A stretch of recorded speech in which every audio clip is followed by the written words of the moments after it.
apa setelah kita berdoa, ya Allah, ampuni kami ya Allah, ampuni orang-orang sebelum kami. Jangan jadikan hati kami itu benci kepada orang beriman. Karena yang paling cepat membuat kita berdosa itu rasa benci kita sama orang mukmin.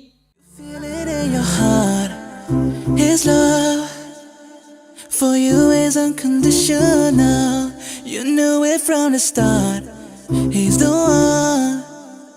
This feeling is incredible. زينت السماء وضعت الجبال أمرت البحار وخلقت الجنان سيرت الكواكب ربنا آتينا في الدنيا حسنة وفي الآخرة حسنة وقنا.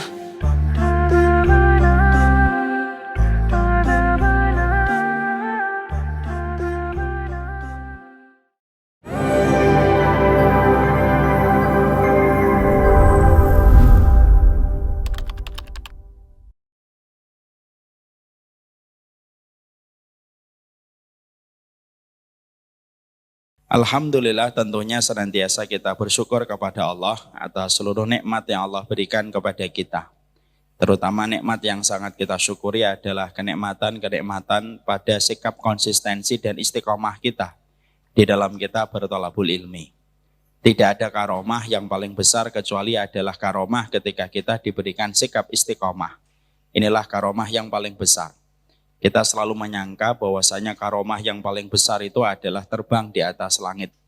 Kita menyangka karomah yang paling hebat itu ketika berjalan di atas air. Maka Ibnu Taimiyah itu mengatakan sesungguhnya a'dhamul karomati luzumul istiqamah. Karomah bagi wali-walinya Allah yang paling gede itu bukan ketika kita terbang di atas udara. Tapi karomah yang paling besar bagi hambanya Allah yaitu ketika mereka diberikan sikap konsisten melakukan ketaatan yang Allah mudahkan untuknya sampai dia berjumpa dengan Allah Subhanahu wa taala. Maka itulah bentuk karomah yang paling tinggi dan itulah bentuk karomah yang paling agung. Semoga kita mendapatkan karomah kalau kita memang menjadi walinya Allah dan sikap konsistensi yang kita lakukan di dalam ketaatan merupakan perkara yang sangat kita syukuri. Dan semoga Allah memberikan kepada kita sikap istiqomah sampai pada hari ketika kita diwafatkan oleh Allah dan dimatikan oleh Allah. Amin insyaallah. Kepada Allah kita bersyukur. Kita pada kesempatan hari ini akan melanjutkan doa Rabbana yang ke-27. Mari kita buka bukunya. Bagi yang membawa buku silahkan dibuka pada halaman 258. Bagi yang tidak membawa bukunya, silahkan dibuka Quran digitalnya yang ada di handphone, buka surat Al-Hasyr ayat yang ke-10. Allah menyampaikan kepada kita di dalam surat Al-Hasyr ayat yang ke-10. Lalu nanti kita bedah karena yang menjadi pembahasan kita ada pada surat Al-Hasyr ayat yang ke-10. Walladzina ja'u min ba'dihim yaquluna rabbana ighfir lana wa li ikhwanina alladzina sabaquna bil iman. Wala taj'al fi qulubina ghillan lil ladzina amanu innaka raufur rahim. Mari kita lafadzkan berjamaah bersama-sama untuk memantapkan hati kita atas apa yang dilafadzkan oleh lisan kita. Walladzina ja'u min ba'dihim yaquluna rabbana ighfir lana wa li ikhwanina alladzina sabaquna bil iman. Wala taj'al fi qulubina ghillan lil ladzina amanu Rabbana innaka raufur rahim. Ya. Ini yang menjadi pembahasan kita, tapi yang paling kita akan soroti ada pada penutup ayat ini, Rabbana innaka raufur rahim. Kita bedah dulu secara artinya. Orang-orang yang beriman itu adalah orang-orang yang mereka senantiasa berdoa. Ya Allah, ampunilah dosa-dosa kami dan dosa orang-orang sebelum kami dari kalangan muhajirin dan ansor. Orang yang beriman itu mendoakan para sahabat dari kalangan muhajirin dan ansor. supaya mereka diampuni oleh Allah, karena mencintai para sahabat itu merupakan bagian dari keimanan. Makanya di dalam salah satu hadis dijelaskan, hubbul ansari min alamatil iman. Mencintai orang Ansor itu merupakan bagian dari tanda karakteristik keimanan. Jadi kalau ada seseorang mengaku dirinya sebagai seorang muslim, tetapi dia mengkafirkan para sahabat, fix dia tidak termasuk pada kategori orang yang beriman. Karena orang beriman tidak ada yang membenci para sahabat Nabi dari kalangan Muhajirin dan Ansor. Siapapun yang mencoba untuk mengkafirkan para sahabat, dia sedang berencana jahat dan pasti memiliki agenda tersembunyi untuk menghancurkan Islam.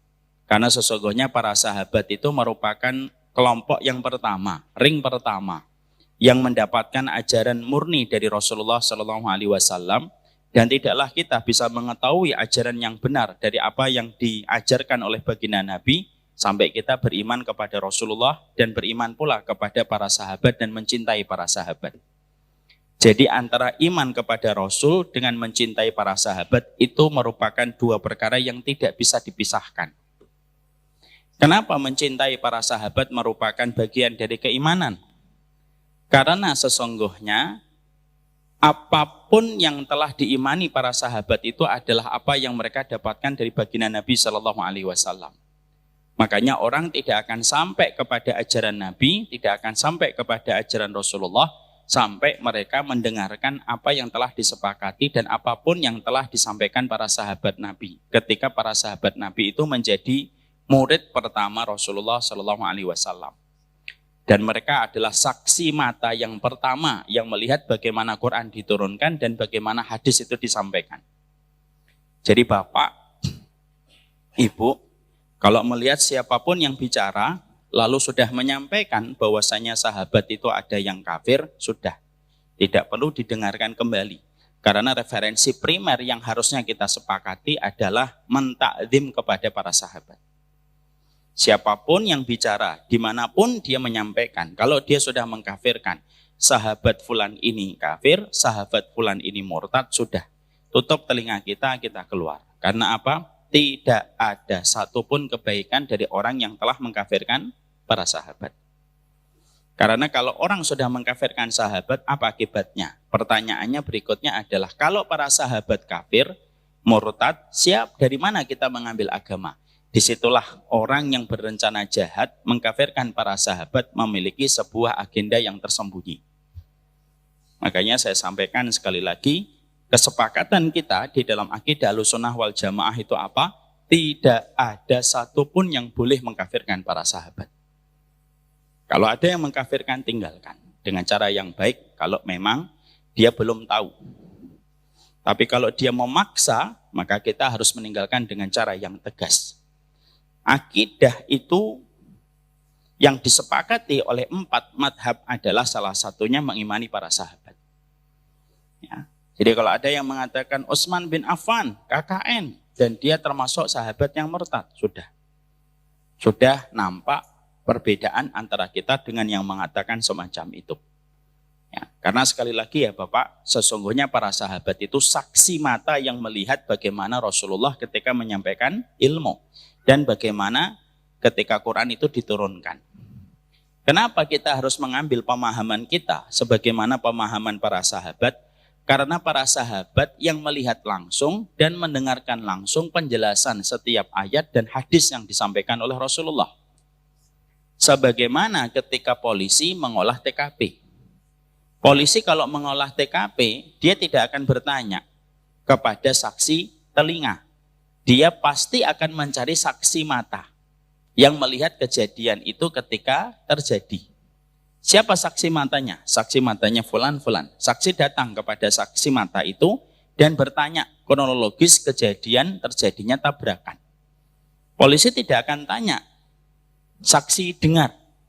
Dia tidak melihat langsung. Biasanya tidak akan dimintain menjadi saksi. Yang dimintain saksi datang ke kepolisian membantu keterangan untuk mengolah TKP adalah saksi mata. Karena saksi mata itu biasanya jujur melihat apa yang terjadi.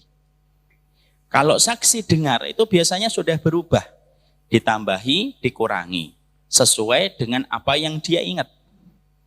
Ya, makanya Bapak kalau mendengar satu kecelakaan, misalkan di Bekasi, tol Bekasi Barat, tapi Bapak mendengarnya dari orang ke-12, itu sudah berubah biasanya. Biasanya tabrakan aslinya itu tidak parah, tapi karena sudah berantai berita dan informasi itu disampaikan, sampai ke Ceger sudah berbeda. Tabrakannya beruntun di Bekasi Barat. Yang mati ada 9. Padahal tidak ada yang mati. Kenapa kok bisa bertambah? Karena setiap bertambahnya orang dari saksi dengar, kemungkinan ditambahi informasi itu menjadi besar dibandingkan orang yang melihat langsung. Jadi saya ingin sampaikan ini agak sedikit keluar dari materi. Kesepakatan di dalam akidah Ahlussunnah wal Jamaah, tidak ada yang mengkafirkan para sahabat. Titik, tidak ada koma. Ya, titik, tidak ada koma. Oh, Abu Bakar itu murtad. Oh, Utsman itu murtad. Oh, Umar itu murtad. Sudah. Dah nggak bisa diterima. Tidak bisa diterima ini. Karena ini sudah berbeda dengan akidah Ahlussunnah wal Jamaah dalam persoalan usul. Dalam persoalan pokok. Kalau Abu Bakar sudah dikafirkan, terus ngambil agama dari siapa kita? Kalau Abu Bakar sudah dimurtadkan. Umar sudah dimurtadkan. Terus ngambil agama dari siapa? Makanya sedih sekali kalau pembunuhnya Umar dianggap sebagai pahlawan oleh sebagian orang yang mengkafirkan para sahabat. Siapa pembunuh Umar bin Khattab radhiyallahu anhu? Abu Lu'lu'ah al-Majusi. Membunuh Umar bin Khattab, tapi bagi kelompok yang menyimpang dan sesat, bukan sesat, yang sebenarnya sudah keluar dari Islam dalam fatwa beberapa para ulama, maka sesungguhnya mereka menempatkan Abu Lu'lu'ah al-Majusi itu justru menjadi pahlawan. Padahal yang telah membunuh Umar bin Khattab radhiyallahu anhu. Jadi ini tolong disepakati dulu. Kesepakatan kita dalam persoalan para sahabat sepakat, tidak ada yang mengkafirkan, tidak ada yang menyesatkan. Dalam persoalan ijtihad, fikih, kita bisa berbeda. Persoalan Bapak menggerak-gerakkan, tidak menggerak-gerakkan, tidak ada masalah. Kita bisa jadi memiliki titik dalil yang berbeda di dalam menggerak-gerakkan dan tidak menggerak-gerakkan. Bapak menggerak-gerakkan, silahkan. Tidak menggerakkan, silahkan. Yang tidak menggerakkan, tidak usah repot melihat yang menggerak-gerakkan. Ustaz, saya tidak khusyuk melihat dia menggerak-gerakkan. Tidak usah dilihat, Pak. Lihat aja telunjuknya sendiri. Ya. Dalam persoalan kunut, Bapak kunut, teman Bapak tidak kunut, itu persoalan fikih ijtihad. Tidak bisa dipaksakan dan tidak bisa kita mengatakan bahwasanya orang yang kunut itu bid'ah. Lalu kita langsung menisbatkan ahlul bid'ah. Tidak bisa, Pak. Agama ini kalau ada orang melakukan satu bid'ah, langsung serta-merta kita sebut dengan ahlul bid'ah. Dengan begitu mudah. Tidak bisa. Aturannya bukan begitu. Yang dipelajari di dalam dawabitut tafsir dan dawabitut tabdi'. Kaedah di dalam mengatakan fasik dan kaedah mengatakan bid'ah kepada orang itu tidak gampang. Kalau merasa kita belum pernah belajar, tahan diri, tahan lisan. Kalau tidak paham, kecuali mereka yang tidak mau dikasih tahu, ya sudah, tanggung jawabnya nanti di hadapan Allah. Kalau dalam persoalan-persoalan semacam itu, maka kita terjadi perbedaan. Tapi dalam persoalan mengimani para sahabat itu nomor satu, itu pokoknya. Dan tidak ada perbedaan. Seluruh Ahlussunnah, walaupun terkadang dari kalangan-kalangan yang berbeda-beda latar belakangnya, tapi semuanya di dalam akidah Ahlussunnah wal Jamaah sepakat. Mencintai para sahabat itu merupakan bagian dari keimanan kepada Rasulullah Sallallahu Alaihi Wasallam. Jadi begitu. Jadi tidak ada ya Pak. Habis ini ada yang mengatakan, oh Muawiyah itu KKN Ustadz. Itu masih mendingan. Ada yang lebih parah lagi. Abu Bakar murtad, Umar murtad, Utsman murtad. Yang tidak murtad Ali bin Abi Thalib, Bilal bin Rabah, dan segelintir para sahabat yang mereka yakini tidak murtad. Lainnya 120.000 para sahabat murtad. Ini bahaya sekali pemikiran ini. Kita kembali ke surat Al-Hasyr ayat yang ke-10. Orang yang beriman yaitu adalah mereka yang mengatakan diri mereka, ampuni kami. Jadi orang beriman itu selalu merasa dirinya berdosa. Mereka memohon kepada Allah, ampunilah kami ya Allah.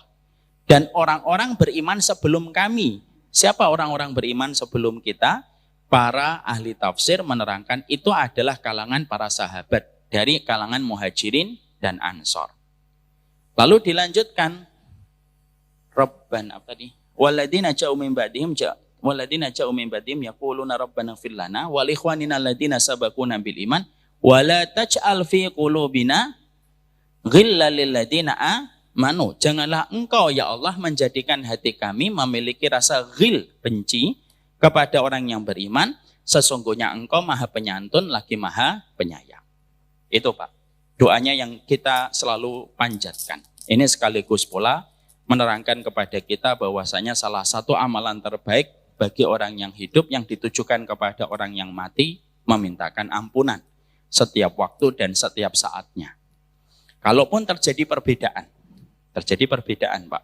Orang setelah meninggal dunia, apakah ada hadiah mayit, bacaan Quran yang kita bacakan kepada mayit? Terjadi perbedaan para ulama. Tapi para ulama sepakat memintakan ampunan kepada mayit adalah sesuatu yang diterima oleh semua madhab tanpa ada perbedaan. Saya sering ditanya, Ustadz, membacakan Quran untuk si mayit boleh atau tidak boleh, sampai atau tidak sampai? Terjadi perbedaan para ulama. Ini cukup panjang. Kalau kita bahas, ini pembahasan fikih. Tapi selalu saya sampaikan, akhi, masalah membacakan Quran yang dihadiahkan kepada mayit memang terjadi perbedaan para ulama.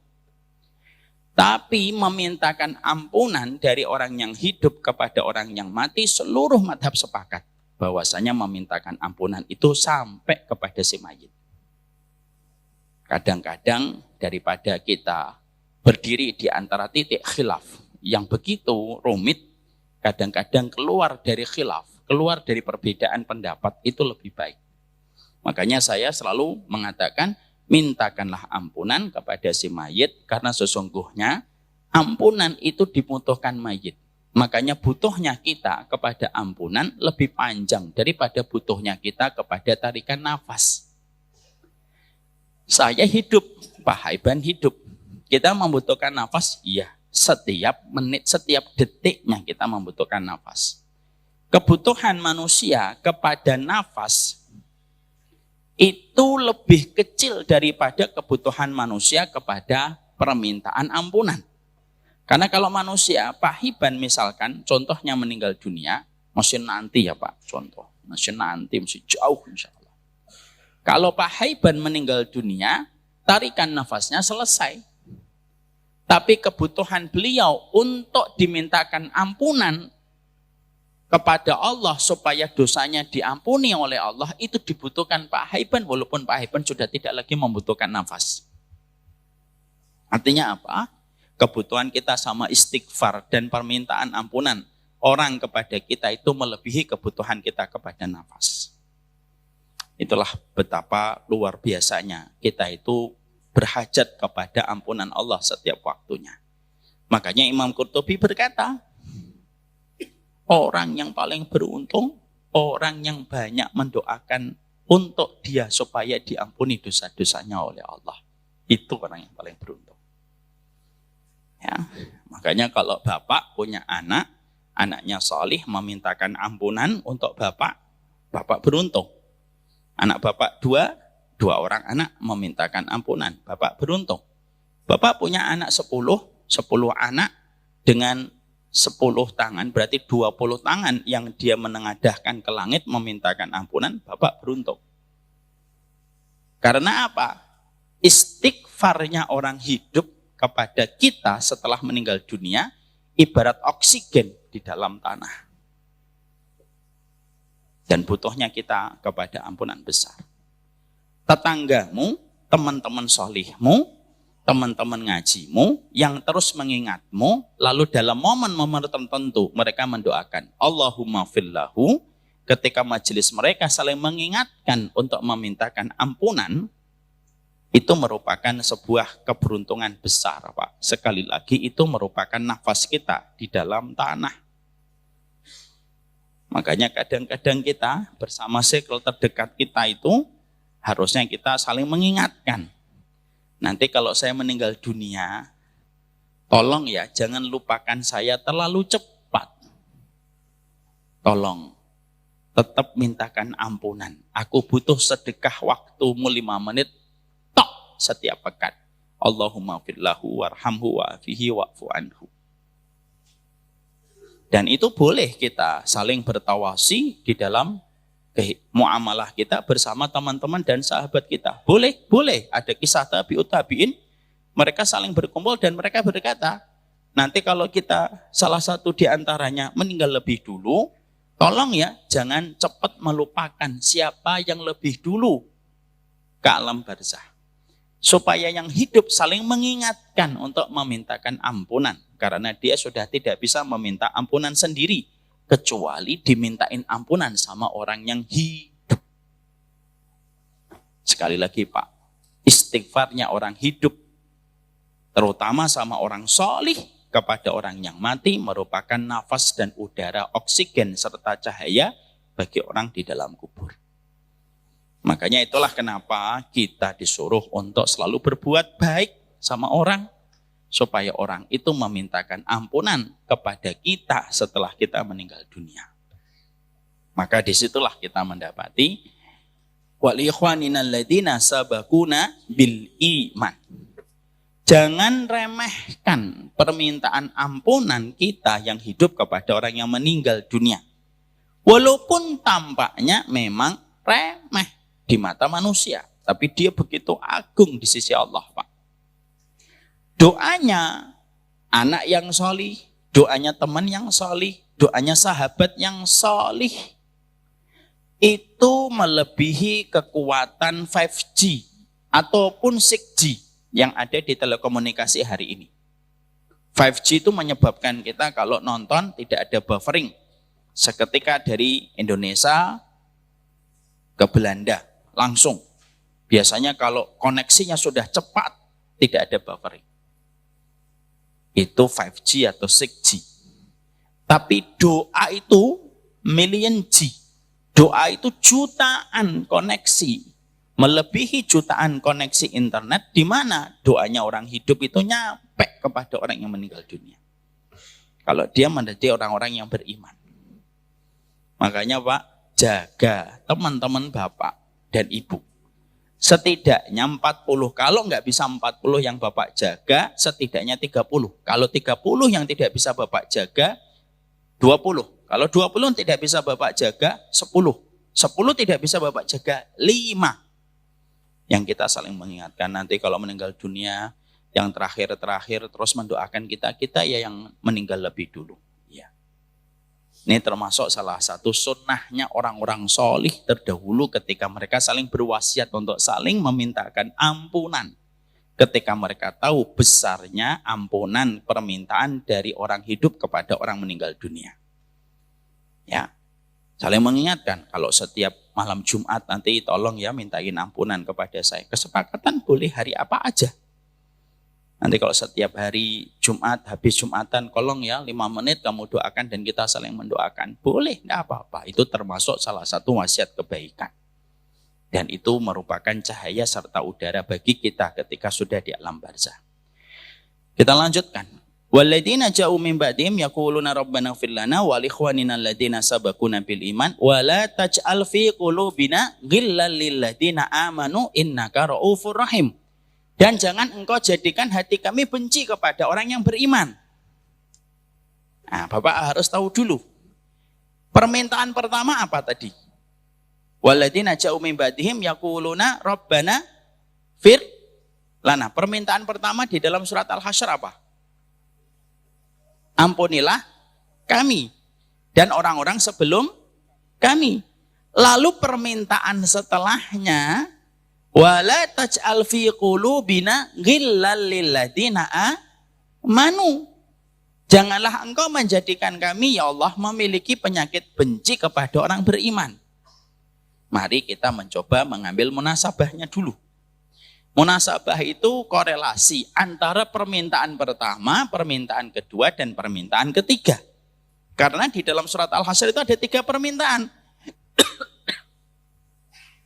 Permintaan yang pertama itu, yaitu Rabbana fir lana, ampuni dosa-dosa kami. Permintaan yang kedua yaitu adalah dan ampunilah dosa orang sebelum kami dari para sahabat dan orang-orang yang kami kenal. Permintaan yang ketiga, janganlah engkau menjadikan hati kami benci kepada orang beriman. Bapak dan Ibu, coba dikerahkan, diperes pikirannya. Kenapa setelah kita meminta ampunan untuk diri kita dan meminta ampunan kepada orang tua kita dan para sahabat terdahulu yang telah memiliki jasa menyebarkan Islam sampai kepada kita setelah baginda Nabi Shallallahu Alaihi Wasallam, permintaan yang terakhirnya itu adalah wala taj'al fi qulubina ghillan lil ladzina amanu. Kenapa permintaannya adalah ya Allah jangan engkau jadikan hati kami benci kepada orang beriman. Kenapa yang ketiga permintaannya itu? Ada yang bisa menjawab, Pak? Kalau ada yang bisa menjawab, insya Allah saya berikan hadiah. Ada air putih, ada teh hangat. Ada yang bisa menjawab? Antum sini akhi. Antum sini. Bisa jawab antum? Nggak bisa. Ada yang bisa jawab? Kenapa permintaannya itu? Ya Allah ampuni saya. Ampuni orang sebelum saya. Jangan jadikan hati kami menjadi benci kepada orang beriman. Kenapa? Pak Haiban. Jadinya nggak bisa mendoakan atau didoakan. Bukan. Ya ikhtiarlah. Ya kita tetap mengatakan, ya insya Allah usahanya udah bagus Pak Haiban. Ya. Sama senior itu kita harus sopan. Nggak boleh saya mengatakan salah, nggak mungkin. Usahanya bagus Pak Haiban, tapi bukan itu jawabannya. Kenapa Pak? Kenapa Pak? Tahu Pak?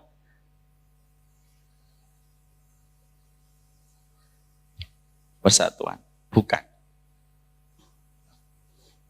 Siapa yang bisa menjawab? Mau istikharah dulu, saya tunggu 2 hari. Kenapa setelah kita memohon sama Allah, ya Allah, ampuni saya, ampuni orang sebelum kami dari kalangan para sahabat. Lalu kalimat setelahnya adalah, jangan engkau jadikan hati kami benci sama orang beriman. Apa itu korelasinya? Mungkin nggak Allah meletakkan satu persatu permintaan dalam doa, tidak ada korelasi, mungkin atau tidak mungkin? Aduh, malah bingung saya kayak gini. Mungkin nggak Allah meletakkan satu doa, ada beberapa permohonan di dalam satu doa, lalu tidak ada korelasi antara satu permintaan dengan permintaan. Ada atau mungkin atau tidak mungkin? Nggak mungkin. Allah meletakkan setiap kalimat selalu memiliki korelasi. Pasti ada korelasinya yang sangat kuat. Bahkan apapun yang ditutup dalam satu ayat pun ada korelasi pada penjelasan di awal ayat. Sekarang kita mencoba Pak, menangkap korelasi. Kenapa permintaan yang pertama, ampuni saya, ampuni para sahabat dan orang sebelum kami, jangan engkau jadikan hati kami benci kepada orang beriman. Apa korelasinya? Mau nyoba lagi Pak Haiban? Nggak apa-apa, saya ustadznya baik Pak.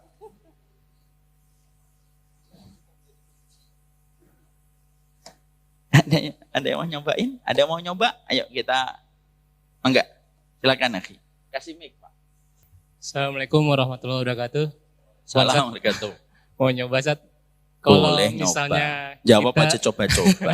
Ya enggak apa-apa.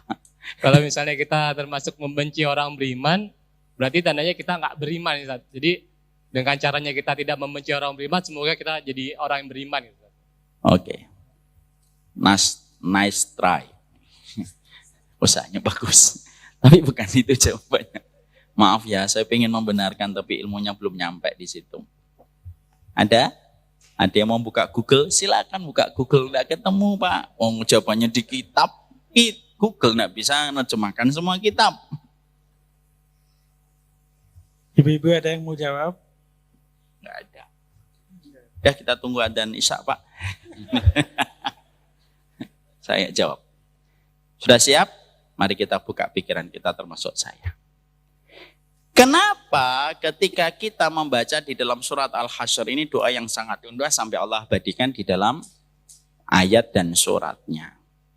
Kenapa setelah kita berdoa, ya Allah, ampuni kami ya Allah, ampuni orang-orang sebelum kami. Jangan jadikan hati kami itu benci kepada orang beriman. Karena yang paling cepat membuat kita berdosa itu rasa benci kita sama orang mukmin.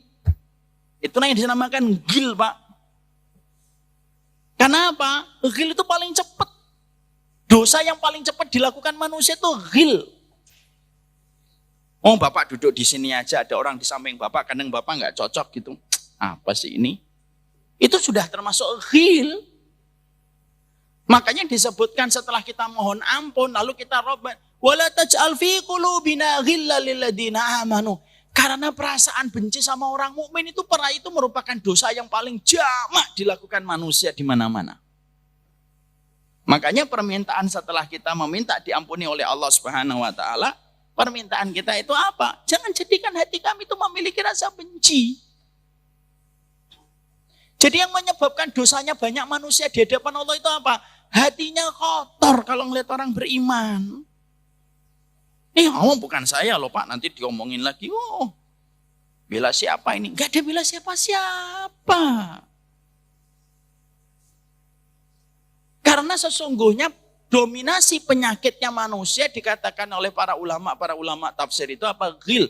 Apa bedanya ghil sama hasad, Ustaz? Nah, ini saya tanya lagi nih. Bisa sampai jam 9 nih kalau tanya jawab gitu. Ada ghil, ada hasad, Pak. Sama atau tidak sama? Siapa yang mengatakan sama, Pak? Angkat tangan. Yang mengatakan sama? Tidak ada. Yang mengatakan tidak sama, angkat tangan. Tidak sama. Apa tidak samanya? Jawab, tanggung jawab. Apa bedanya ghil sama hasad?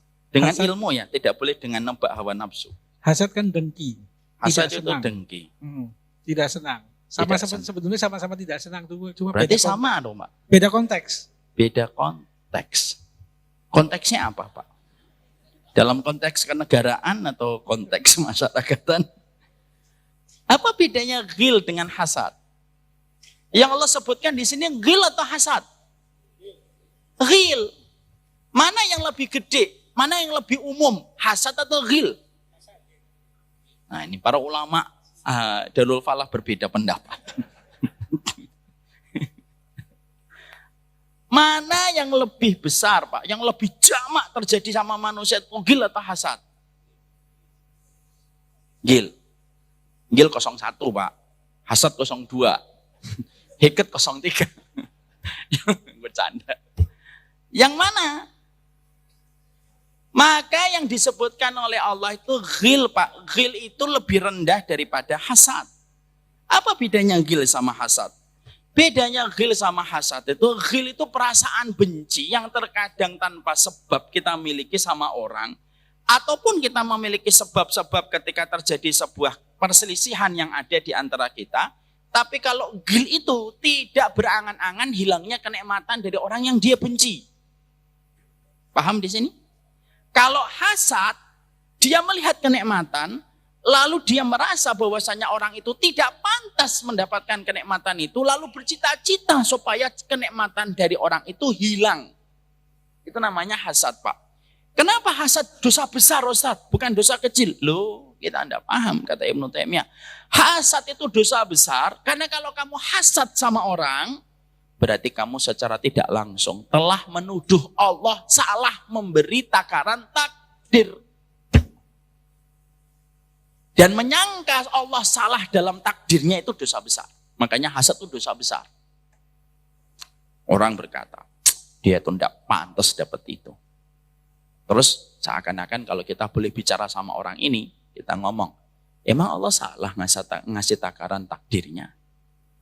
Makanya orang hasad itu terkategori dosa besar, itu hasad. Kalau ghil, enggak, Pak.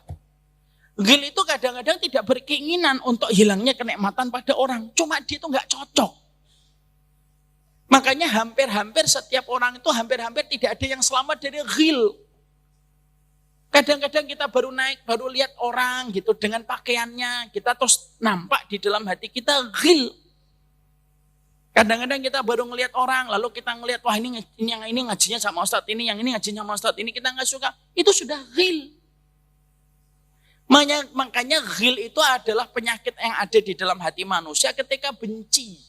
Makanya inilah pertama kali yang dicabut dari manusia sebelum manusia dimasukkan ke dalam surga. Karena ghil itu ngurangi kenikmatan. Kalau ghil itu masih dibawa manusia nanti ke dalam surga. Makanya Allah cabut penduduk surga dari min ghillin. Ghilnya itu dicabut oleh Allah. Dan terkadang kita ini sering sekali ghil, sadar atau tidak sadar, Pak. Entah karena ada sebab atau kadang-kadang tidak punya sebab. Bapak kadang-kadang melihat orang, baru kenalan sebentar. Langsung Bapak mikir, orang ini tuh tidak jelas deh. Apa itu? Jelas. Padahal kita tidak kenal, belum ngobrol, belum tahu apa-apa tentang dia. Udah nggak seneng aja pokoknya. Itu namanya ghil. Makanya akhirnya ghil itu karena banyak orang tidak menyadari, tanpa disadari penyakit ghil itu akhirnya menjadi dosa pertama biasanya. Jadi lembaran putih itu biasanya pertama kali kotorannya itu ghil. Pertama kali itu ghil dulu. Dan hampir-hampir dari kita itu tidak bisa Pak selamat dari ghil. Makanya Ali bin Abi Thalib di dalam tafsir itu diterangkan bahwasanya Ali bin Abi Thalib ketika beliau itu membaca surat Al-Hasyr ayat yang ke-10 ini, beliau itu lalu berkata merasa dirinya, jangan-jangan saya itu punya ghil dengan Zubair bin Awam dan Tolhah. Kenapa? Karena dalam perang Jamal, Ali bin Abi Thalib berseberangan dengan Ibunda Aisyah, Zubair bin Awam dan Tolhah berada pada kubunya Ibunda Aisyah. Maka ketika Ali bin Abi Thalib membaca surat Al-Hasyr ayat yang ke-10, beliau itu khawatir jangan-jangan ini ghil saya.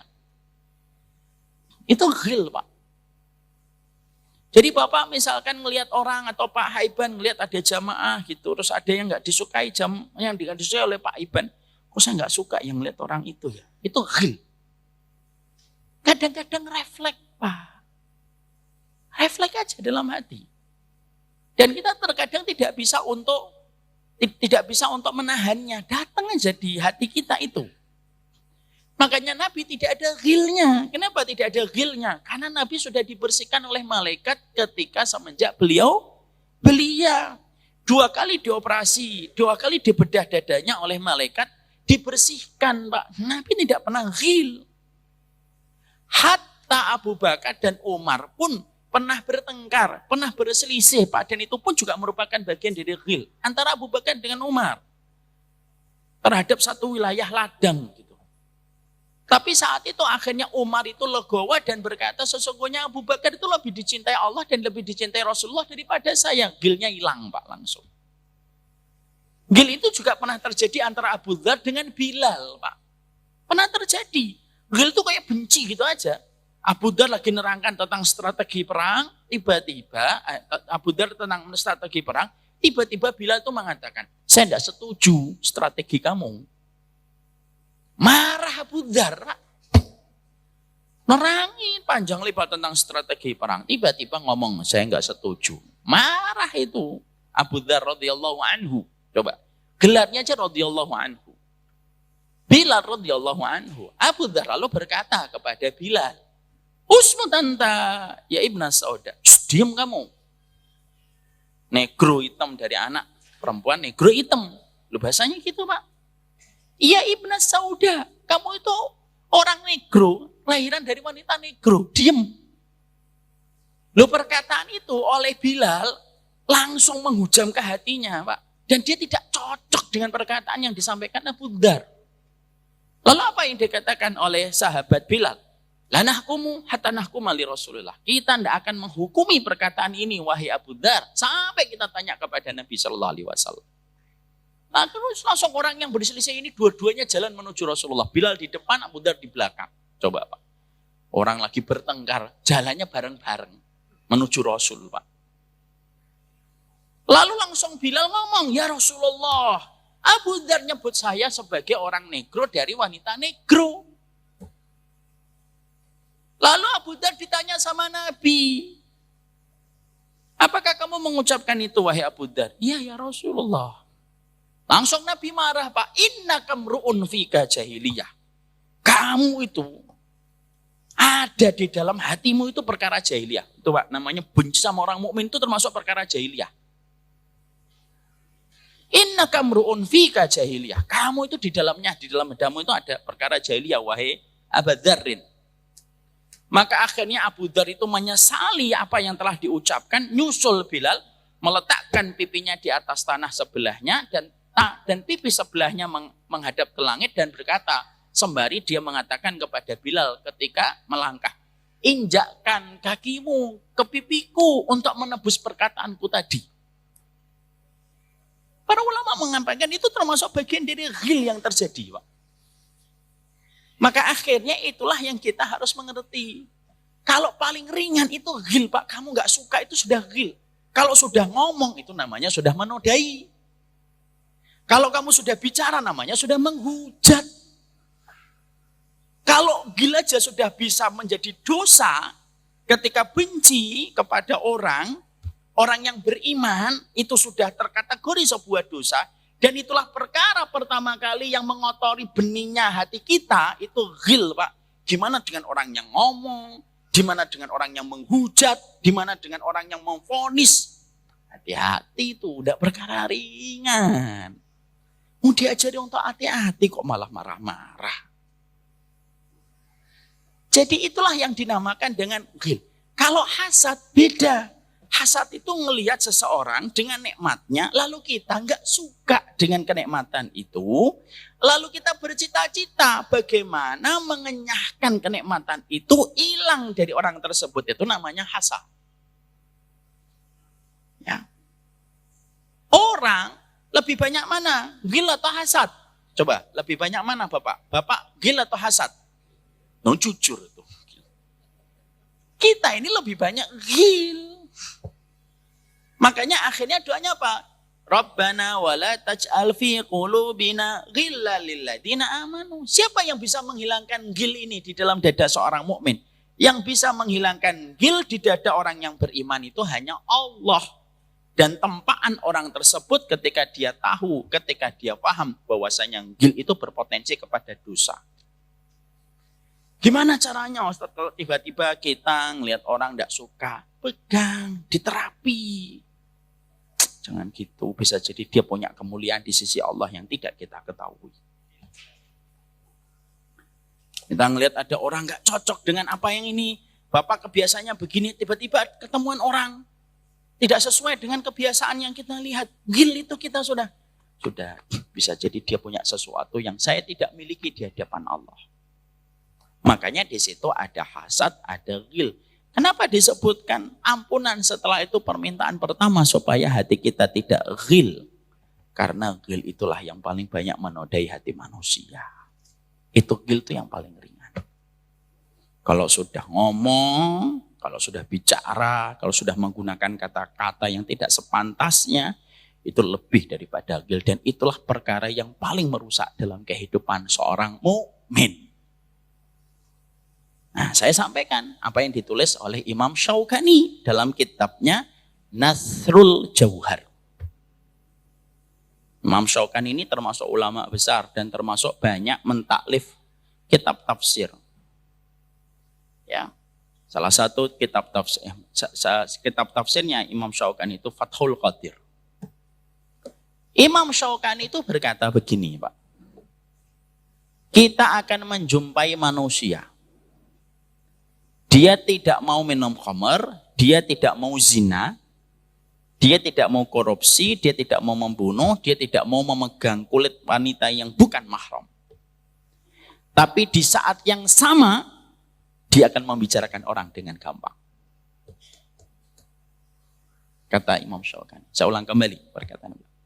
Kita akan menjumpai orang, dia tidak mau minum khamar, dia tidak mau zina, dia tidak mau makan riba, dia tidak mau makan haram, dia tidak mau memegang kulit seorang wanita yang bukan mahram untuknya, tetapi di saat yang sama, dia membenci, menghujat, dan menodai kehormatan orang. Dan itu akan banyak terjadi di antara manusia. Kata Imam Syaukani, Pak. Ada nggak terkadang kita jumpai teman kita minum khamr, nggak mau. Tapi sekalinya ngomongin orang, ayo bismillah. Banyak. Ditawarin perempuan, astagfirullahaladzim. Ada PSK, astagfirullahaladzim. La hawla wa la quwata illa billah. Istighfar akhi.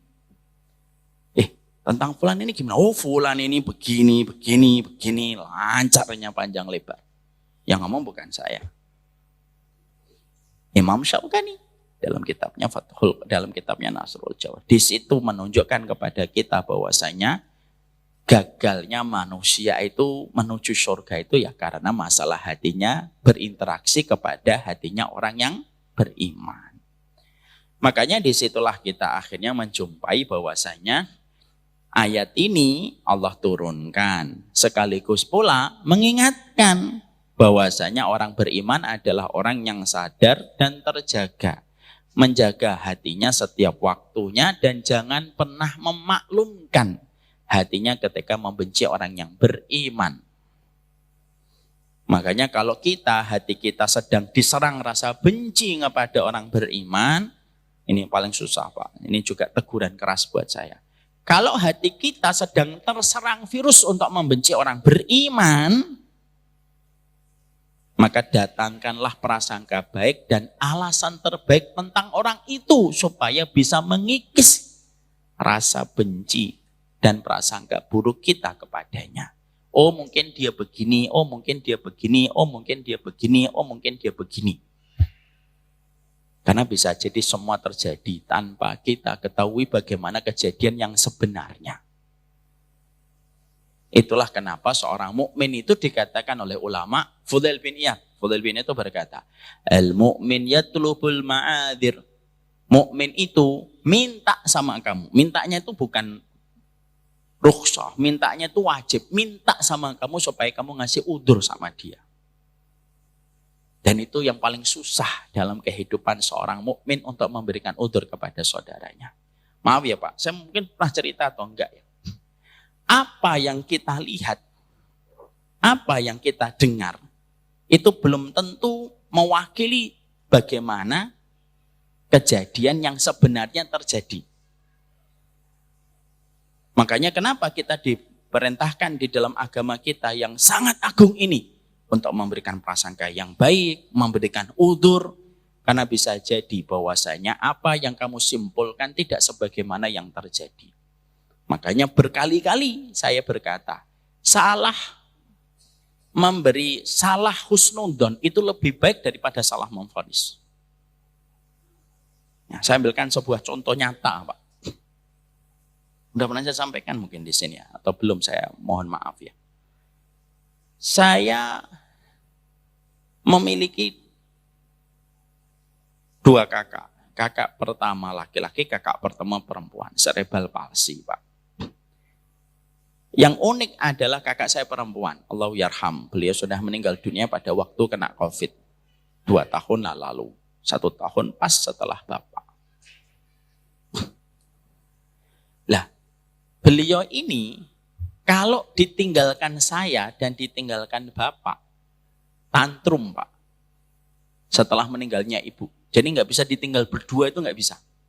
Harus ada salah satu di antara kami berdua yang harus kelihatan oleh mata beliau. Kalau saya dan Bapak pergi bareng, gitu misalkan ke masjid, udah. Tantrum Pak, nangisnya kerasnya luar biasa. Mungkin sampai RT sebelah pun kedengaran. Saking tantrumnya. Dan saya enggak bohongin. Kakak saya perempuan itu. Dan kita enggak bisa bilang, Mbak, diem sholat tok 10 menit, nggak bisa, kayak anak kecil ya. Cara yang harus dilakukan adalah harus disepakati untuk di rumah satu, yang pergi ke masjid satu, supaya tetap kelihatan oleh mbak saya. Nah, karena itu yang harus kita lakukan. Saya ngomong sama Bapak, karena saya sudah sering kajian di luar pada saat itu, jauh sebelum pandemi. Saya ketika pas di rumah selalu saya bilang, Bapak aja yang ke masjid. Saya di rumah jagain Mbak Risma. Karena saya sudah sering ninggalin rumah. Bapak kasihan kalau akhirnya saya sudah di rumah pun saya ke masjid, Bapak nggak ke masjid. Ya wis nang Bapak sing nok masjid ya, nggih. Nang omah ya, nggih. Paham ya bahasa internasional ini? Nggihnya paham Ustaz. Jangan Pak. Terus ya sudah. Bapak saya akhirnya kalau saya di rumah dulu hari Jumat gitu, saya ngambil libur kajian gitu, Bapak ke masjid. Saya di rumah. Kadang-kadang hari Jumat pun harus berbagi. Mau nggak mau gimana? Nangis kok. Kita nggak bisa bilang, Mbak, Fa'idha qudiyatis sholatu fangtashiru fil ardi wabtagu. Nggak bisa, Pak. Nggak bisa. Bapak dan Ibu belum pernah ngerasain punya dua kakak cerebral palsi. Yang tingkahnya mereka kayak di bawah 5 tahun. Nggak bisa. Kadang Jumat pun harus milih. Udah Bapak aja. Oh udah Bapak aja. Ya udah Bapak, saya di rumah. Coba tuh, hari Jumat saya di rumah. Berkumandang tuh, adzan. Salat Jumat, Allahu Akbar, Allahu Akbar. Bapak saya udah ke masjid. Saya sholat Jumat masih di rumah toh? Masih di rumah atau tidak? Di rumah. Untuk apa saya di rumah? Jagain kakak saya. Terus ketika ada orang lewat, set, lihat depan lewat rumahnya Umar Minta. Pas saya lagi mungkin mbak saya kadang-kadang kan keluar ke pagar saya, ayo mbak masuk gitu. Kan kelihatan, set, loh Umar Minta sholat Jumat malah masih di rumah. Sampai dong dia ke masjid, ngobrol kan dia habis sholat Jumat. Tadi saya ngeliat Umar Minta itu. Sholat Jumat sudah berkumandang, dia masih di rumah. Tidak sholat Jumat itu. Coba Pak. Kesimpulannya apa? Apa yang dia lihat benar atau salah? Benar. Kesimpulannya salah atau benar? Salah. Karena dia nggak tanya. Kenapa Ustadz ketika sholat Jumat itu masih di rumah? Itu nggak ditanya masalahnya. Makanya kenapa dalam Islam itu nggak boleh sekedar ngomong. Nggak boleh kamu dari kejauhan kamu buat konten. Lalu kamu sesatkan orang. Tanpa kamu adakan dialog dulu.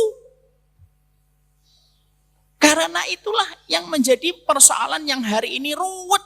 Yang menodai kehormatan dan akhirnya persaudaraan itu jadi ruwet. Kenapa? Karena orang-orang yang susah dikasih tahu tentang dhawab itu tafsik dan dhawab itu tabdi. Akhirnya apa? Bukan hanya ghil, tapi sudah campur aduk kemana-mana. Ya, emang ada yang pernah ngomongin Ustadz gak sholat Jumat? Mungkin ada, tapi juga nyampe ke saya kali. Tapi apa yang dia misalkan lihat itu benar. Dan saya juga harus berupaya supaya saya tidak disuudonin, saya juga harus berusaha. Misalkan sholat Jumat, saya nggak terus kemudian mentang-mentang nggak sholat Jumat, saya harus duduk di depan gitu. Silakan suudon sama saya, nggak bisa juga. Saya juga selalu akan tutup pintu ke dalam rumah, tapi kadang-kadang kakak saya itu buka pintu langsung keluar. Yang mana saya harus masukinnya nggak langsung masuk mbak langsung siap mas gitu, enggak, mbak melebet mbak nggak mau. Kadang-kadang harus dirayu dulu 3 menit, 5 menit, 10 menit baru dia mau masuk. Pada waktu ngerayu itu ada nggak kelihatan orang? Ada. Makanya itulah kenapa di dalam ini kita dikasih tahu oleh Allah itu lembut banget. Wala taj'al fi qulubina ghillan lil ladzina amanu. Karena yang paling banyak menodai putihnya hati kita itu kita berinteraksi sama orang sering nyakitin. Makanya ajaran Nabi itu simpel. Kalau diperes semua sunnah, simpel. Jangan nyakitin orang. Kamu tidak nyakitin aja belum tentu masuk surga kok. Makanya kehidupan orang beriman itu simpel dan bermakna. Kalau ngomong jangan nyakitin. Kalau salah minta maaf. Kalau bertindak jangan merugikan. Kalau mengaji menata diri jangan menodai kehormatan orang. Simpel. Jaga 4 ini. Kita pun kalau jaga 4 ini belum tentu juga masuk surga kok. Apalagi kita nggak melakukan 4 ini. Ngomong, nyakitin. Kalau salah, tidak mau minta maaf. Kalau bertindak, merugikan orang. Kalau ngaji, menodai kehormatan orang. Ya sudah. Wong yang nggak melakukan itu aja belum tentu masuk surga. Jadi disitulah kita paham. Paham ya artinya ghil sama hasad, Pak? Paham. Ghil dan hasad. Paham sekarang kenapa kalimat setelah Rabbana wala taj'al fi qulubina ghillan lil ladzi. Kita paham ya kenapa diletakkan setelah kita minta ampunan. Karena yang paling banyak itu adalah ghil. Bapak pernah ghil sama saya? Istighfar, Pak. Saya pernah ghil sama Bapak? Saya istighfar. Semoga Allah jaga kebersihan hati kita. Amin insyaallah. Kita lanjutkan. Setelah sholat isya itu baru poin yang pertama. Rabbana fir lana wa li ikhwanina alladziina sabaquna bil iman wa la taj'al fi qulubina ghillan lil ladziina amanu innaka raufur rahim. Amin. Jadi setelah kita mengetahui poin yang pertama bahwasanya Rabbana innaka raufur rahim itu merupakan penutup pada satu ayat yang cukup panjang pada surat Al-Hasyr ayat yang ke-10 walladzina ja'u min ba'dihim yaquluna rabbana fir lana wal ikhwanina alladziina sabaquna bil iman wa la taj'al fi qulubina ghillan lil ladziina amanu innaka raufur rahim. Kita akhirnya mengetahui tentang kenapa Allah meletakkan rabbana wa la taj'al fi qulubina ghillan lil ladziina amanu setelah kita meminta ampunan kepada Allah.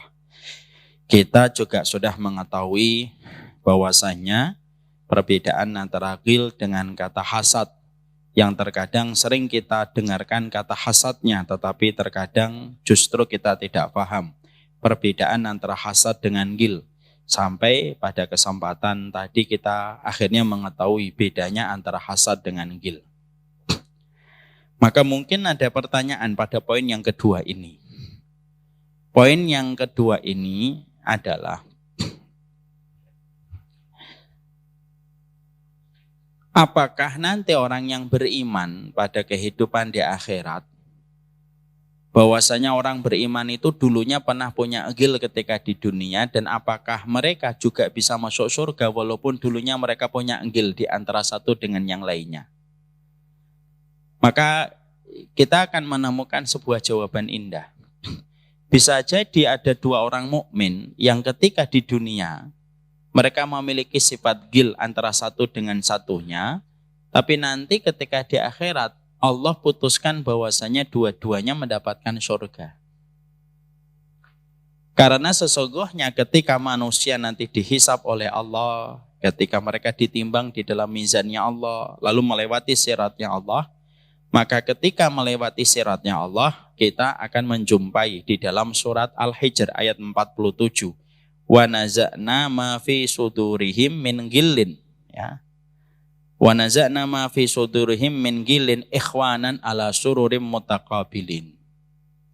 Kita akan mendapati bahwasanya ketika manusia nanti berkumpul di sebuah tempat yang disebut dengan qantoroh, sebuah tempat berkumpulnya setiap manusia yang telah melewati beratnya ujian. Dari waktu dia dibangkitkan, dikumpulkan di atas padang mahsyar, didekatkan matahari, dibanjiri dengan keringat, sampai akhirnya dia melewati mizan, ketika melewati sirat. Setiap orang ketika mereka telah melewati sirat tidak langsung masuk surga, tapi kumpul dulu di sebuah tempat, ada halte, di mana pada halte itu setiap orang yang telah melewati sirat tinggal sejengkal memasuki surga. Di tempat itulah nanti semua orang dikumpulkan. Pada tempat itu ketika setiap orang dikumpulkan, apa yang Allah akan lakukan kepada setiap orang yang dikumpulkan di sebuah tempat itu yang disebut dengan qantoroh. Wa naza'na ma fi sudurihim min ghillin. Min ghillin ikhwanan ala sururim mutaqabilin. Allah yang akan cabut ghil yang ada di dalam dada mereka, lalu mereka menjadi saudara dan mereka duduk berhadap-hadapan. Surat Al-Hijr ini juga dikomentari oleh Ali bin Abi Thalib ketika beliau menyampaikan surat ini. Maka Ali bin Abi Thalib itu berdoa, semoga aku dan Tolhah dan Zubair termasuk orang yang dicabut ghil di dada kami ketika kami di dunia terlibat perang Jamal yang tadi saya sebutkan. Jadi dalam perang Jamal itu Thalha dan Zubair bin Awam menjadi pihaknya Ibunda Aisyah radhiyallahu anha dan Ali di pihak yang satunya. Maka terjadi ghil di antara mereka ketika terlibat perang Jamal. Maka ketika Allah turunkan surat Al-Hijr ayat 47, wa naza'na ma fi sudurihim min ghillin ikhwanan ala sururim mutaqabilin, maka sesungguhnya Ali langsung berdoa, ya Allah, semoga engkau cabut ghilku, ghilnya Thalhah, ghilnya Zubair, yang engkau janjikan di dalam surat Al-Hijr 47. Kadang-kadang manusia itu ketika kita benci, ada orang yang kita benci tapi terselip rasa rindu di hati kita. Pernah gitu nggak Pak, Bapak, Ibu? Namanya love-hate relationship. Love-hate relationship itu apa? Dia benci tapi kadang-kadang cinta. Kalau dalam bahasa sinetronnya, benci tapi rindu. Jangan diartikan ke pacar ya. Kadang-kadang Bapak bertengkar sama orang, tapi kadang-kadang Bapak duduk ngeteh itu ingat masa-masa indah dulu, ya Allah. Dulu sering diantar sama dia, dulu sering di traktir makan nasi goreng sama dia. Gitu. Tapi kita juga kadang-kadang ingat bagaimana dia memperlakukan kita, gemuruh dendamnya kita tuh datang lagi. Tapi kadang-kadang muncul lagi rasa rindu. Kadang-kadang kan begitu, ada laki-laki yang bertengkarnya itu kayak gitu Pak. Love-hate relationship namanya itu. Maka sesungguhnya ghil itu kadang-kadang bisa naik turun Pak dia. Makanya ketika kita punya orang yang kita sangka bahwasanya saya itu sebenarnya nggak suka sama dia. Tapi bagaimanapun saya ingat kebaikannya. Bapak bisa berdoa dengan tawasul surat Al-Hijr ayat 47. Wa naza'na ma fi sudurihim min ghillin ikhwanan ala sururim mutaqabilin. Itu yang diucapkan oleh Ali ketika beliau menyadari bahwasanya dirinya bertempur dengan Thalhah dan Zubair. Mungkin nggak orang beriman nanti saling berperang Ustaz? Mungkin sekali.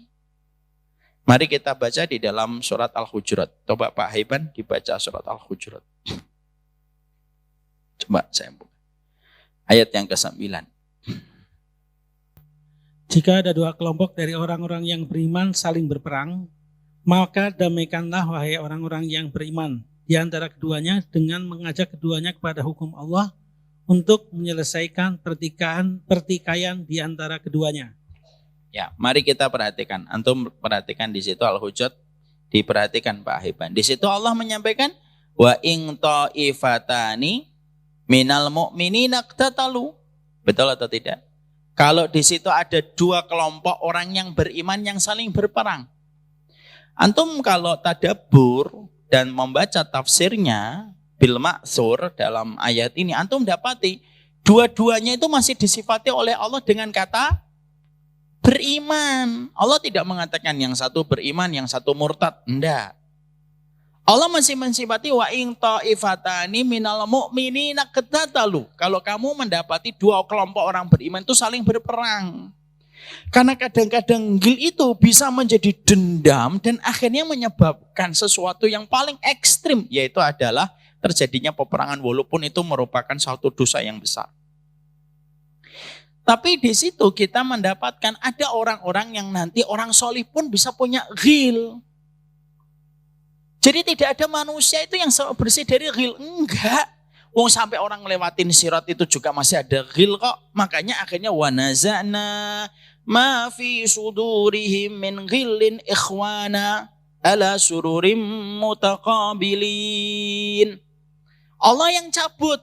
Kapan dicabutnya? Sebelum manusia masuk surga. Jadi sebelum manusia itu masuk surga, karena surga itu tidak pantas di dalamnya ada kotoran walaupun setetes, dicabut itu ghil di dalam dada setiap orang yang akan memasuki surga. Dan itu dicabutnya kapan Ustaz? Ketika baru dibangkitkan? Bukan. Ketika dihisab? Bukan. Ketika ngelewatin sirat? Bukan. Kapan? Ketika manusia sudah melewati sirat, tinggal sejengkal memasuki surga, di depannya sudah surga, Kengerian sirat sudah dilewati, yang menegangkan itu sudah dilewatkan, disitulah gilnya dicabut. Berarti ada nggak orang solih yang juga punya gil? Ada. Bukan berarti nanti kita menganggap remeh. Kamu punya gil ya? Lah, mau duduk surga aja punya gil. Jangan gitu. Tapi gil itu memang ada, karena susahnya hati kita untuk mampu menjaga setiap waktunya dari gil itu tidak bisa setiap waktu 24 jam. Ini dalam konteks bukan untuk membenarkan. Dan bisa jadi ada dua orang mukmin yang juga mereka itu saling berperang. Tapi dua-duanya masih disifati oleh Allah sebagai orang yang beriman. Bukan berarti nanti membenarkan peperangan antara mukmin dengan mukmin, enggak. Tapi yang kita lihat itu adalah orang mukmin dengan orang mukmin itu bisa berperang, dan dua-duanya disifati oleh Allah dengan kata beriman. Ya. Makanya ketika kita ditanya mensifati, bagaimana kita melihat apa yang pernah menimpa antara sahabat Ali dengan sahabat Muawiyah? Perang.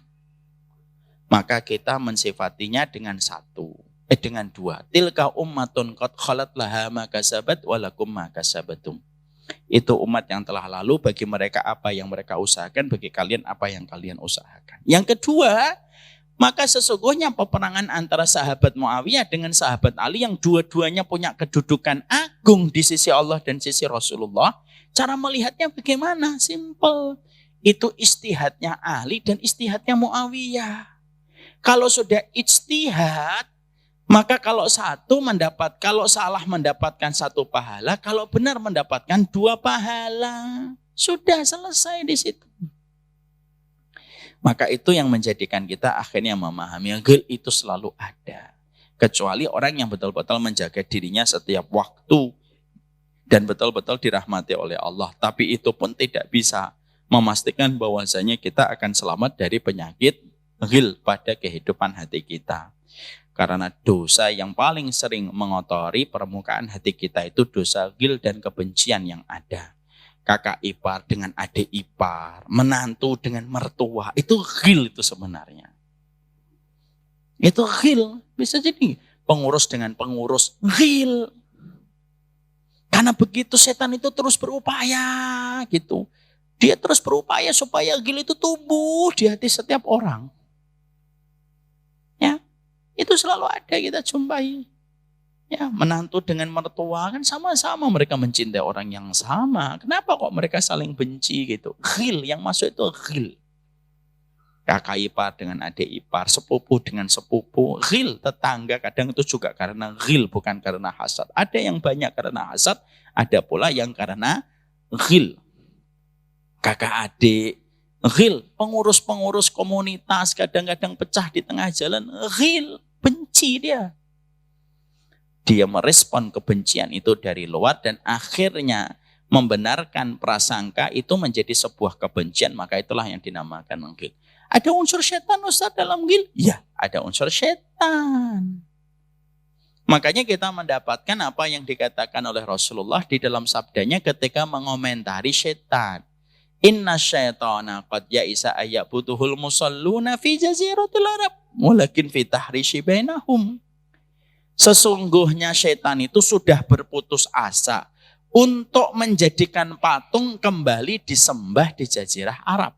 Tapi setan tidak pernah berputus asa untuk menjadikan hati setiap orang itu memiliki sifat tahrish. Apa itu tahrish? Semangat memusuhi di antara sesama hamba-hambanya Allah. Itu yang disebut dengan tahrish.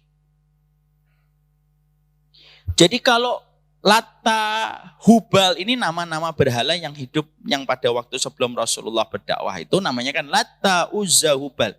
Maka setan itu sudah putus asa. Tidak mungkin lagi Lata dan Uzza itu disembah di Mekah, itu tidak mungkin. Lata dan Uzza itu diletakkan di Ka'bah. Nonsen, mustahil itu. Dan setan sudah berputus asa untuk mengembalikan patung-patung itu di Mekah dan Madinah. Tapi setan tidak berputus asa untuk menjadikan dua hati itu saling bermusuhan. Itulah setan. Dan itu dimulai dengan kata ghil. Setan itulah yang menjadikan kita saling membenci dan mendendam. Ya, jadi Masya Allah. Bukan berarti akhirnya nanti kalau tadi saya sampaikan surat Al-Hujurat ayat yang ke-9, dua orang mukmin itu saling mereka berperang, nanti bukan berarti kita membenarkan kalau kita ikut-ikutan perang di antara sesama mukmin. Tidak boleh, Pak. Kalau sudah berhadapan dengan muslim, patahkan pedangmu, patahkan tombakmu. Jangan pernah kamu mengusungkan pedang kepada orang yang bersyahadat kepada Allah dan Rasul. Kan begitu kata Rasulullah kaedahnya kalau di zaman fitnah. Kalau kamu di zaman fitnah, kamu berhadapan dengan muslim, patahkan pedangmu, patahkan itu tombakmu. Sudah, selamat itu. Paling selamat begitu. Jangan malah mencari dalil untuk terus menyerang kaum muslimin. Yang namanya dalil mah bisa dicari sesuai dengan kemauan orang yang mencari. Kalau kita mau membenci orang, mau nyesatin orang, mau cari dalil juga gampang untuk nyari-nyari. Namanya juga nyari ya pasti ketemu. Makanya kalau sudah berhadapan muslim, sudah. Kita sudah masuk kepada pusaran fitnah akhlas. Fitnah itu kan ada 3, sudah saya sampaikan. Fitnah akhlas, fitnah sarra, fitnah duhaima. Baru dajjal yang muncul. Di 4 ini. Fitnah itu pertama apa? Fitnah yang pertama, fitnah itu akhlas. Fitnah itu akhlas itu apa? Pertikaian, pertentangan di antara sesama muslim. Dan itu kapan? Mulai terjadi sejak zaman sahabat Utsman. Berlanjut kepada sahabat Ali. Terus itu namanya akhlas sampai hari ini ya Pak. Fitnah itu akhlas itu tidak hilang. Fitnah itu akhlas itu terus menyelimuti di dada-dada kaum muslimin untuk terjadi pertikaian di antara sesama muslim. Fitnah itu akhlas ini belum selesai, sudah lagi datang lagi fitnah berikutnya. Fitnah berikutnya apa? Fitnah itu sarra, kelapangan. Makanya kan hari ini harta kita dibandingkan dulu harta pada zaman kakek nenek kita jauh berlimpah hari ini, walaupun berkahnya tetap lebih berkah dulu. Tapi kan Masya Allah hari ini bisa semua itu jadi komoditi. Sampah jadi uang. Ya, kita punya kotoran ayam jadi uang. Semuanya bisa jadi uang. Pada tahun 70-an, 60-an, kadang-kadang kita susah untuk menjadikan sesuatu menjadi komoditi. Bahkan kita menjumpai banyak negara-negara di Timur Tengah dari negara Islam yang asalnya padang pasir gitu. Allah celupkan itu di dalam tanah mereka, mengeluarkan sesuatu yang membuat mereka lapang dalam urusan dunia. Itu namanya sarra. Fitnatus sarra. Terus meliputi semua muslim, akhirnya diberikan dengan kekayaan yang tidak pernah mereka jumpai beberapa puluh tahun sebelumnya. Setelah itu apa? Fitnah duhaima. Fitnah duhaima itu apa? Fitnah kegelapan menyelimuti sampai akhirnya orang itu susah mengenali mana yang benar, mana yang salah. Tidak usah mengenali yang benar dan yang salah. Untuk membedakan laki dan perempuan aja susah. Ini laki atau perempuan ya? Dipegang ternyata perempuan, padahal kelihatan laki. Itu namanya fitnah duhaima. Kalau tiga-tiganya sudah muncul, syarat munculnya Dajjal tidak menjadikan tiga fitnah ini hilang. Enggak. Syarat munculnya Dajjal, 3 fitnah ini masih ada. Fitnah tu akhlas semakin muncul puncaknya, fitnah tu sarra semakin muncul puncaknya, fitnah tu haima semakin puncaknya muncul. Baru keluarlah Dajjal. Jangan jadi tengah, sini. Muncul Dajjal. Nah, Dajjal muncul. Akhlasnya pertengkaran, saroknya luar biasa, duhaimaknya merata di mana-mana. Dajjal muncul.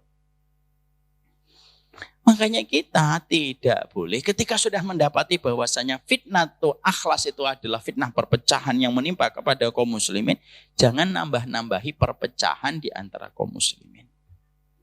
Siapa yang paling mengambil keuntungan Pak kalau kita saling bertengkar Pak? Yang mengambil keuntungan itu orang-orang yang benci sama Islam. Kamu jujur mau menerima tidak mau menerima, mau untuk dengar atau enggak dengar. Tapi kenyataan yang terjadi begitu. Ada sebuah kisah nyata ini Pak. Saya tutup ya tentang ghil sama hasad. Saya tutup dengan sebuah kisah. Terjadi peperangan sekitar awal abad pertama Islam. Antara kerajaan Romawi Timur dengan pasukan kaum muslimin. Tidak selesai-selesai Pak. Dan Romawi Timur itu sudah mulai kewalahan menghadapi kaum muslimin. Hampir mereka kalah. Tiba-tiba mereka dimenangkan dengan angin yang bertiup yang memihak kepada mereka. Apa angin yang bertiup itu? Tiba-tiba kaum muslimin yang sedang menghadapi Eropa Timur, Kaisar Timur ini, Kaisar Romawi Timur ini, tiba-tiba ada perselisihan. Membesar.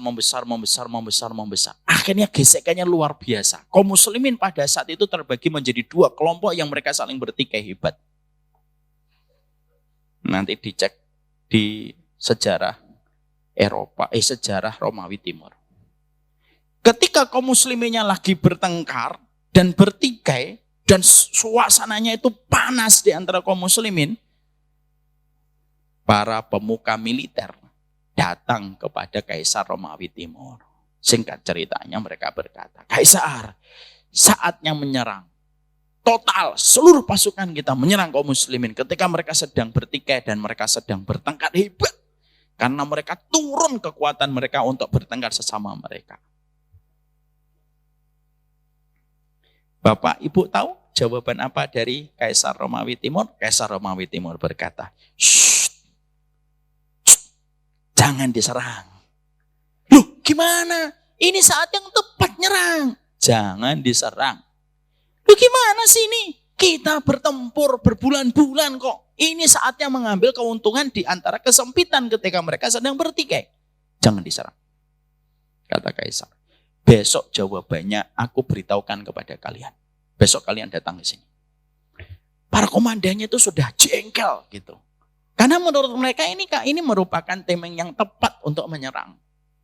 Tapi karena sang kaisar menjanjikan besok suruh datang mereka besoknya. Besoknya mereka dapetin di depan kaisar itu sudah ada kandang. Ada kandang, Pak. Ada dua anjing yang sedang diadu domba oleh pawang anjing itu. Seluruh komandan disuruh kumpul, suruh ngeliat. Tuh lihat tuh anjing lagi aku adu.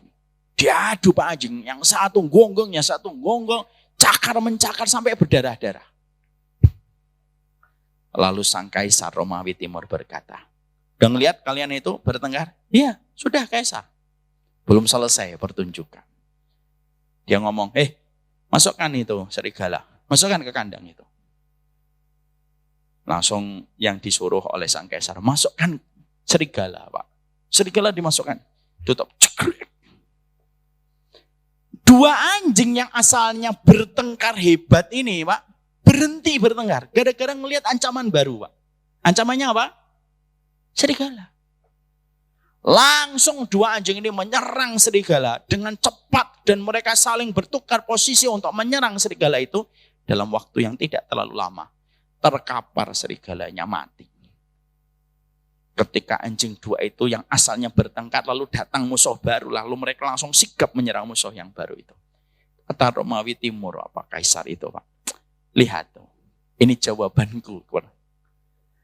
Kita ini lihat aja muslimnya itu bertengkar. Lihatin aja. Gak usah diapa-apain. Kalau kamu nyerang mereka ketika mereka sedang bertengkar, itu sama kamu itu kayak serigala. Masuk di dalam kandang ketika dua anjing lagi bertengkar. Yang asalnya mereka terkuras untuk menghadapi sebagian mereka dengan sebagian mereka. Kamu datang, mereka mengarahkan potensinya dan energinya kepada kamu. Sebagaimana dua anjing ini mengarahkan potensi dan energi yang tersisa kepada serigala. Itu sudah 1300 tahun yang lalu Pak. Kaisar Timur itu sudah baca kayak gitu Pak. Loh kok ada orang ngajak rukun kok dibilang sesat itu gimana sih? Kok ada orang ngajak sesat dibilang macam-macam tuh gimana hari ini? Orang ngajak rukun di antara orang beriman. Saya tidak ngajak rukun sama orang-orang yang ini, saya ngajak rukun orang yang sama-sama beriman.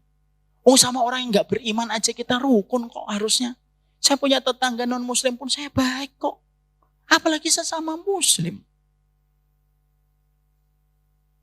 Itu yang terjadi.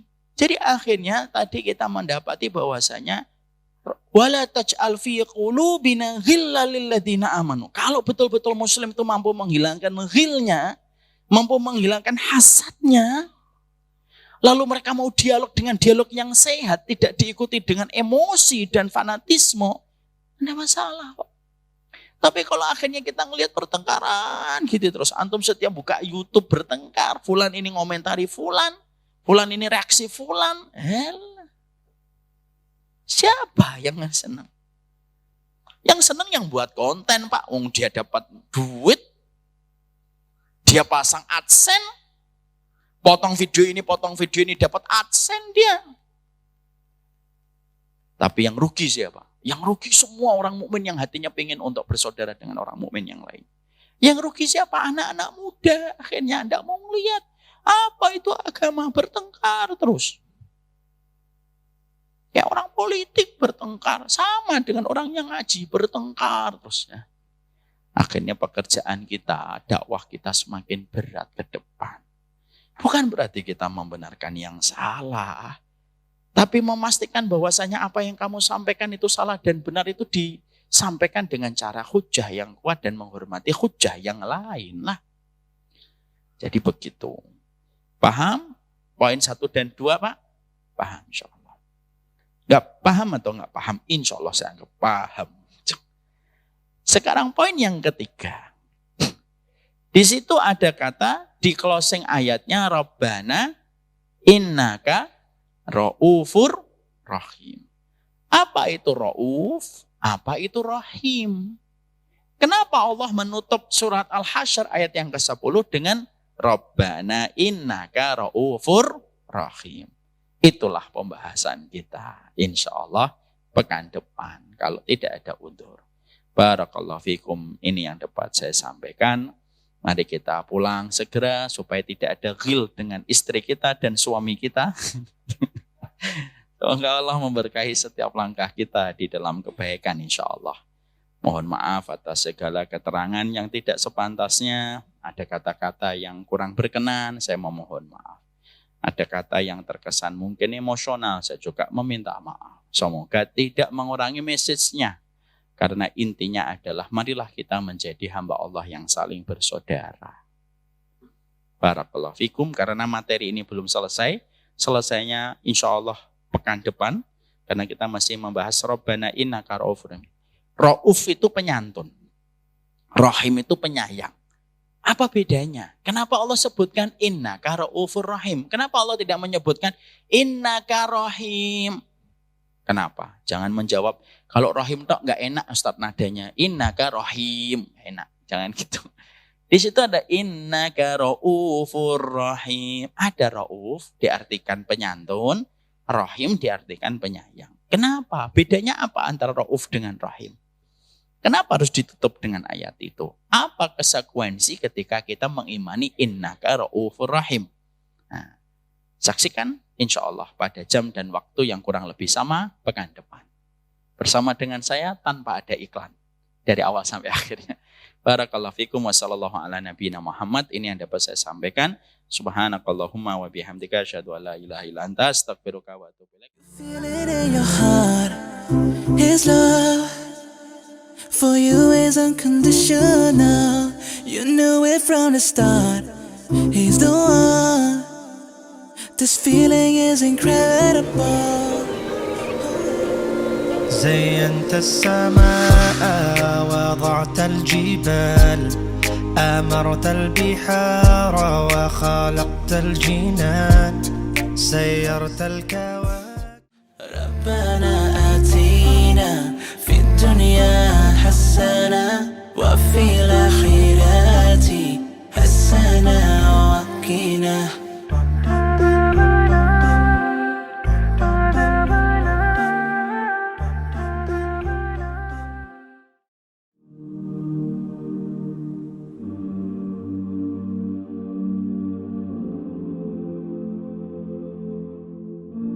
I've been holding for so long,